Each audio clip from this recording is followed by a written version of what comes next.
Hello students, welcome to Astech education. आज की video में डिस्कस करने जा रहे हैं प्रीएम्प्टिव शेड्यूलिंग कॉन्सेप्ट। इस वीडियो में हम समझेंगे कि what is preemptive scheduling concept. मैंने कल की वीडियो में आपको बताया था, इससे पहले जो मैंने वीडियो बनाई थी, कि प्रीएम्प्टिव और नॉन प्रीएम्प्टिव दो टाइप की शेड्यूलिंग एल्गोरिदम होती हैं जिनके जरिए से हम सीपीयू को शेड्यूल करते हैं। और सीपीयू को शेड्यूल करने का मतलब क्या होता है कि आप किस किस एल्गोरिदम का यूज करके प्रोसेसेस को सेट कर रहे हैं, किस तरह से प्रोसेस काम करेंगे, क्योंकि एक से ज्यादा प्रोसेसेस हम कंप्यूटर में रन कराते हैं और हार्ड डिस्क से उठा करके हम रैम के अंदर लेकर के आते हैं और रैम से हम वन बाय वन करके प्रोसेस को अपनी रिक्वायरमेंट के हिसाब से उसको हम एग्जीक्यूट करते रहते हैं। तो दो तरह की एल्गोरिदम काम करती हैं। इंपॉर्टेंट कॉन्सेप्ट है स्टूडेंट्स, प्रीएम्प्टिव को समझ लीजिएगा कि प्रीएम्प्टिव कैसे काम करती है एल्गोरिदम्स। वो चार टाइप की मैंने एल्गोरिदम्स आपको बताई थी इससे लास्ट वीडियो के अंदर। वो हम वन बाय वन करके उसकी वर्किंग देखेंगे कि कौन सी एल्गोरिदम किस तरह से काम करती है। तो प्रीएम्प्टिव के अंदर देख लीजिएगा शुरुआत में कैसे हम प्रीएम्प्टिव एल्गोरिदम का यूज कर सकते हैं। मतलब कहने का यह है कि प्रीएम्प्टिव कॉन्सेप्ट में होता क्या है।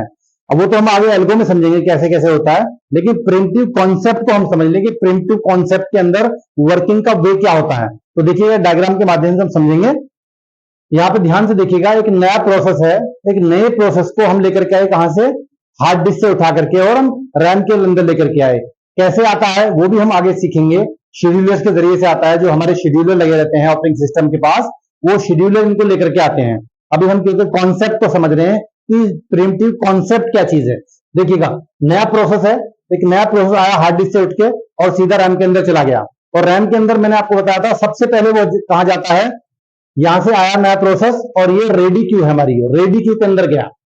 ये रेडी क्यू है और रेडी क्यू हमने दो पार्ट के अंदर डिवाइड की हुई है, बल्कि तीन पार्ट में डिवाइड की हुई है, एक टेल और एक हेड। ऑलरेडी हम क्यू का कॉन्सेप्ट डेटा स्ट्रक्चर के अंदर पढ़ चुके हैं, वहीं से हमने इसको लिया है। तो रेडी क्यू है यहाँ पर, और ये जो आप पॉइंट देख रहे हैं 1 2 3, ये हमारे मान लीजिएगा प्रोसेसेस हैं। एक प्रोसेस आया क्यू के अंदर लग गया, दूसरा प्रोसेस आया क्यू के अंदर लग गया, तीसरा प्रोसेस आया क्यू के अंदर लग गया। अब यहाँ क्यू कहां पर है हमारी, ये भी हमारी रैम के अंदर है। अब यहां से कहां जाता है प्रोसेस, ऑलरेडी मैं आपको डिस्कस कर चुका हूं कि रेडी क्यू से हमारा जाता है रनिंग क्यू के अंदर। ये हमारे यहाँ पे रनिंग क्यू है और रनिंग क्यू से रन होकर के फिर बाहर एग्जिट हो जाता है। सीधी सी बात है, एग्जिट हो जाता है। लेकिन अब देखिएगा प्रीएम्प्टिव कहां पे काम करती है, प्रीएम्प्टिव कॉन्सेप्ट कैसे काम करता है। मान लीजिएगा कोई प्रोसेस यहाँ पे हमारा रन हो रहा है रनिंग क्यू के अंदर, और उसी वक्त में क्या हुआ, उसको रिक्वायरमेंट आई किस चीज की, इनपुट आउटपुट रिक्वायर्स। मान लो उसको कोई इनपुट की जरूरत पड़ी, आउटपुट डिवाइस की जरूरत पड़ी, अचानक से उसको रिक्वायरमेंट पड़ती है, तो वो क्या होगा, यहाँ रिक्वायरमेंट यहां से लेकर के वो सीधा कहां पे जाएगा, जब तक उसकी रिक्वायरमेंट पूरी नहीं होगी तो हम इस रनिंग क्यू से उस प्रोसेस को निकालकर, रनिंग क्यू से उस प्रोसेस को निकालकर, अच्छी तरह समझ लीजिएगा स्टूडेंट्स, रनिंग क्यू से उस प्रोसेस को निकालकर हम पहुंचा देंगे सीधा वेटिंग क्यू के पास और उससे कहेंगे भाई साहब आप थोड़ा सा पीछे वेट कर लो, आप साइड से हटो, आप वेट करो, अपनी रिक्वायरमेंट को पूरा करो। इसके बाद जैसे ही वो प्रोसेस वेटिंग क्यू के अंदर आया और अपनी इनपुट आउटपुट रिक्वायरमेंट को पूरा किया, मान लो उसकी इनपुट आउटपुट रिक्वायरमेंट उसकी पूरी होगी या कोई भी ब्लॉक रिसोर्सेज है उसकी रिक्वायरमेंट उसको पड़ती है, तो यहाँ पे इनपुट आउटपुट डन, यानी उसको रिक्वायरमेंट पूरी होगी, तो वापस से हम उसको भेज देंगे कहां पर, रेडी क्यू के अंदर। और तो स्टूडेंट्स रेडी क्यू के अंदर जैसे हमारा प्रोसेस चला गया, तो रेडी क्यू के अंदर वो हेड के ऊपर जाकर नहीं लगेगा, वो हेड पे नहीं जाएगा, हेड से मतलब फ्रंट पे जाके नहीं लगेगा, वो रेडी क्यू में पीछे की साइड में जाके लगेगा, यानी बैक साइड में जाकर के लगेगा।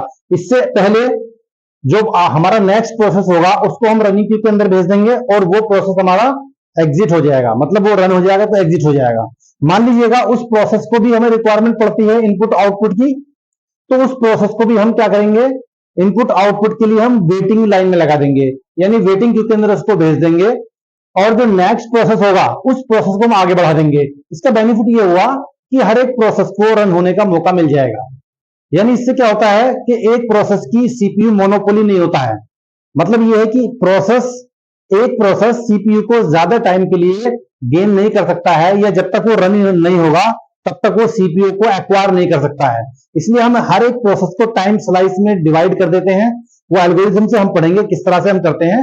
तो हम हर एक प्रोसेस को मौका देते हैं, हर एक प्रोसेस का टाइम पीरियड सेट करते हैं कि ताकि वो दूसरे को भी मौका दे और हर एक प्रोसेस को ज्यादा वेट ना करना पड़े। इसका फायदा ये होता है ज्यादा वेटिंग टाइम कम होता है और आपका रिस्पॉन्स टाइम हमारा फास्ट हो जाता है, वेटिंग टाइम कम होगा, रिस्पॉन्स टाइम फास्ट होगा, तो हमें ऐसा लगेगा कि हमारे सारे के सारे प्रोसेस, हमारे सारे प्रोग्राम कंप्यूटर के अंदर इजीली और फास्ट तरीके से रन हो रहे हैं और हमें काम करने में ज्यादा दिक्कत नहीं होगी। उसी तरह से सीक्वेंस फिर ये चलता रहता है।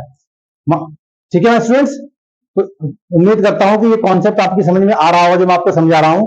तो प्रिमिटिव शेड्यूलिंग कॉन्सेप्ट क्या है? बेसिकली एक प्रोसेस जो रनिंग क्यू के अंदर जा रहा है, उसको अचानक से कोई रिक्वायरमेंट पड़ती है इनपुट आउटपुट की, या मान लो हमें उसको हाल्ट कराना है, यानी मान लीजिएगा कि जो हायर प्रायोरिटी प्रोसेस मान लो कोई आ जाता है, तो हम रनिंग क्यू के अंदर जो प्रोसेस रन हो रहा है उसको हम हाल्ट कर देते हैं और वेटिंग क्यू के अंदर भेज देते हैं, और हायर प्रायोरिटी प्रोसेस को हम रनिंग क्यू में डाल करके उसको रन करा देते हैं और उसको हम एग्जिट करा देते हैं। यानी हर एक प्रोसेस को मौका इसमें मिल जाता है, कहने का मतलब इसका ये है। तो उम्मीद करता हूं कि आप की समझ में ये कॉन्सेप्ट आ गया होगा। ये ऊपर देखिएगा ध्यान से, प्रीम्प्ट का मतलब वही है कि हम उसको इंटरप्ट कर सकते हैं, हम उसको बीच में रोक सकते हैं, यानी रनिंग प्रोसेस को।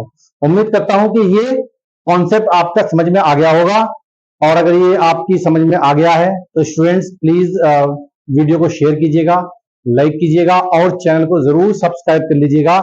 नेक्स्ट वीडियो में हम पढ़ेंगे non primitive scheduling algorithm concept. Thank you.